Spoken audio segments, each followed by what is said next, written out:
안녕하세요. 성마영 박사입니다. 자, 오늘은 교회에서 많이 사용하고 있는 은혜라고 하는 단어를 한번 생각해 보려고 합니다. 자, 우리가 은혜 하면 알기는 아는데 말로 설명을 하기가 쉽진 않습니다. 그래서 우리가 은혜를 성경에서 어떻게 말씀하고 있는지 다른 사람에게 은혜를 정확하게 이야기해 줄 수 있는 부분을 같이 공부해 보겠습니다. 자, 우리가 창세기 6장 8절에 보면 노아 이야기가 나옵니다. 노아는 여호와께 은혜를 입었더라 그랬습니다. 자, 여기에서 노아는 하나님 앞에 은혜를 입었다라고 말씀하고 있습니다. 그 많은 사람들 중에 노아만 은혜를 입었다라는 것이죠. 자, 우리가 여호와께라고 하는 단어를 한번 보겠습니다. 깨라고 하는 단어가 아인인데 눈이라는 뜻입니다. 이것은 무엇을 의미할까요? 여호와의 눈에 들어왔다라는 의미를 말씀해주고 있는 거죠. 여기 원문을 보시면 베에인에 되어 있습니다. 자, 여기 있는 이 베이트는 뭐뭐 안에라는 뜻이죠. 그러면 여호와의 눈 안에 노아가 들어왔다라는 겁니다. 자, 그렇다면 은혜는 내가 뭔가 잘해서 하나님의 눈 안에 들어오는 것이 아니라 하나님의 눈 안에 노아가 들어왔기 때문에 은혜를 받았다라는 것을 알 수가 있습니다. 그래서 은혜는 성경에서 말씀할 때 일방적인 것을 의미해주고 있다는 겁니다. 구원을 얻는 것도 내가 뭔가 잘해서가 아니라 하나님께서 눈 안에 들어왔기 때문에 하나님이 일방적으로 은혜를 주셨다라는 것을 생각해 볼 수가 있습니다.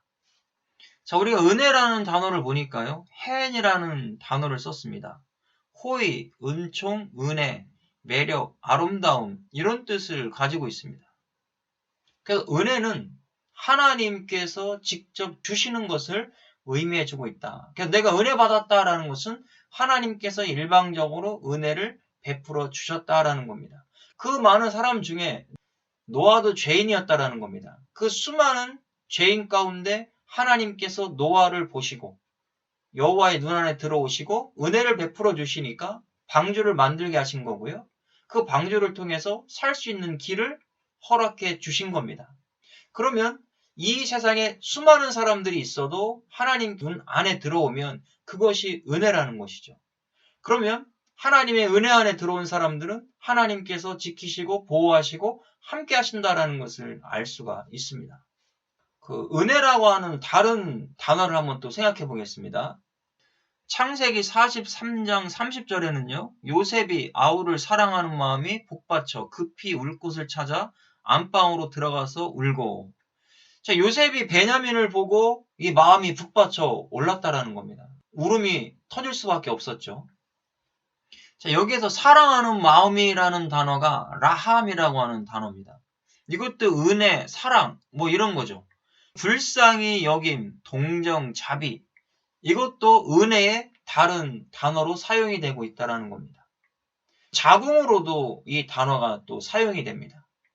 부모가 아이를 사랑하듯이 그렇게 사랑해 주는 것. 일방적인 사랑. 이것이 라함과 같은 은혜다라는 것을 말씀하고 있습니다. 자, 이 라함과 같은 은혜를 또 신약적으로 가보면 예수님께서 이렇게 은혜를 많은 사람들에게 부어주셨다라는 것을 알 수가 있습니다. 자, 마태복음 9장 27절입니다. 예수께서 거기에서 떠나가실새 두 맹인이 따라오며 소리질러 이르되 다윗의 자손이여 우리를 불쌍히 여기소서. 자, 여기서 불쌍히 여기셨다라는 것은 바로 은혜라는 것이죠. 두 맹인이 있었는데 자신들을 고쳐달라고 계속 쫓아오고 있습니다. 그때 예수님께서 그들을 불쌍히 여겨서 고쳐주시는 그런 기적의 역사가 일어나게 됩니다. 불쌍히 여기다라는 단어가 헬라어로는 엘레에오라는 단어를 썼습니다. 그래서 불쌍히 여기다, 자비를 베풀다라는 뜻을 가지고 있죠. 자, 이것이 신약 히브리어로 보면 어떤 단어일까요? 하나니라고 하는 단어입니다. 호의를 베풀어주고 자비롭고 불쌍히 여긴다라는 이런 뜻을 가지고 있습니다. 예수님께서 눈먼 맹인들을 보고 불쌍히 여겨주시고 그들을 고쳐주시는 역사. 뭔가 맹인들이 간구했다고 해서 고쳐주시는 것이 아니라 예수님께서 일방적인 은혜로 그들을 불쌍히 여겨서 고쳐주시는 역사가 일어나게 되는 겁니다. 그러면 이렇게 구약에서 은혜를 받은 사람이 누가 있을까요? 바로 한나입니다. 사무엘상 1장 10절에 말씀합니다. 한나가 마음이 괴로워서 여호와께 기도하고 통곡하며 그랬습니다. 자, 한나가 아이를 낳지 못했습니다. 그래서 하나님 앞에 통곡하면서 기도하고 있습니다. 고대 근동에서는 여자가 아이를 낳지 못하면 많은 사람들이 너는 저주받은 사람이다. 그렇기 때문에 아이를 낳지 못한다. 이렇게 수치를 주었다라는 겁니다. 그러니까 한나의 마음속에 그 수치스러움이 있으니까 괴롭고 힘들었다라는 것이죠. 그러니까 하나님 앞에 통곡할 수밖에 없는 상황이 만들어졌습니다. 하나님께서 이 한나를 통해서 그 은혜 부어주신다라고 하는 것을 우리가 어떻게 알 수 있을까요? 한나의 이름을 통해서 알 수가 있습니다. 자, 한나의 이름은 은총이라고 하는 의미를 가지고 있습니다. 자, 이 단어가 이륙공상 하나안에서 왔습니다. 그래서 호의를 베풀고 자비롭고 불쌍히 여기다. 신약에서 두 맹인이 예수님께 자신들을 불쌍히 여겨달라고 하는 단어를 쓰고 있다는 겁니다. 한나의 이름 속에도 이런 불쌍히 여겨달라고 하는 이름을 가지고 있는 사람입니다. 하나님으로부터 은총을 내려달라는 것이죠. 지금 자신은 아이를 낳을 수가 없습니다. 자신의 방법으로는 하나도 이룰 수가 없어요. 그러면 우리도 이런 상태가 있을 수 있다는 겁니다.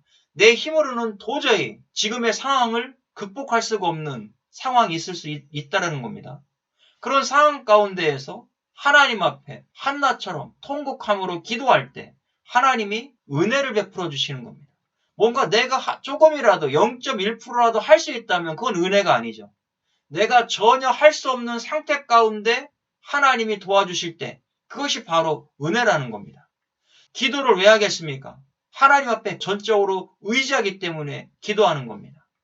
그런데 내가 어떤 상황 가운데에서 10%라도 내 힘으로 할 수만 있다면 기도를 안 하겠죠. 내 힘으로 뭔가 문제를 해결해 보려고 하겠죠. 그래서 그 문제를 해결했습니다. 그러면 그것은 은혜가 아니죠. 내 힘으로 했기 때문에.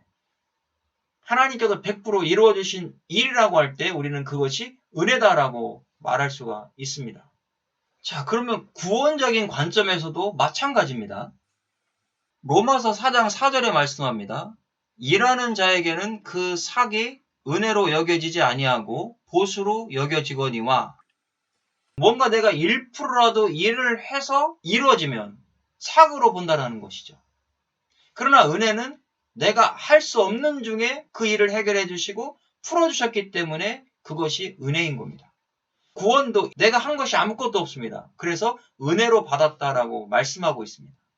만약에 90%는 하나님께서 하시고 10%는 내가 했다면 그것은 은혜가 아니죠. 삭이 될 수밖에 없는 겁니다. 이 시간 우리가 교회에서 많이 쓰고 있는 이 은혜는 하나님께서 내가 할 수 없는 중에 100% 이루어 주시고 내가 할 수 없는 중에 말씀이 내 안에 들어왔다. 그게 바로 은혜라는 것이죠. 뭔가 내가 오늘은 열심히 해가지고 은혜를 받아야지 하고 받았다면 그건 100%의 은혜는 아니죠. 뭔가 내가 열심히 해가지고 받은 거니까 그 안에 감사가 없을 수가 있습니다. 그러나 하나님께서 생각하지도 못한 상태에서 일을 해결해 주시고 우리 가정에 어떠한 문제거리가 있었는데 그 문제거리가 해결되는 역사, 내가 기도를 했더니 그 기도를 통해서 100% 이루어지는 역사, 그런 것들이 하나님께서 일방적으로 주시는 은혜다라는 겁니다. 우리는 하나님께서 나에게 거부할 수 없는 은혜를 주셨다는 것을 기억할 수 있기를 바랍니다. 수고하셨습니다.